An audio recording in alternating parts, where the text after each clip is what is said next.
Hey, thank you for checking out this video.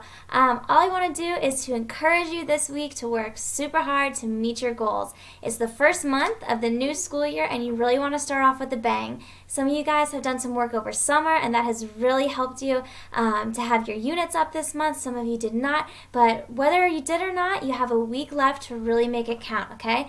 We talked about your goals in our conferences. We talk about them every week, and you have time still to meet your goals no matter how many units you have right now. So don't just shoot for those 4 units. Shoot for whatever your goal was, 6, 7, 8, 9, 10. Remember we talked about you want to graduate this time, so you got to do this many units a month, okay? So don't do any less than that. Start off by gaining some momentum this first school month and then take off from there, okay? So you got this. Work hard. It's going to take a lot of hours of work depending on how many units you have right now, but you can do it, okay? I'm here to help you and continue to check in with me every time you finish something, all right?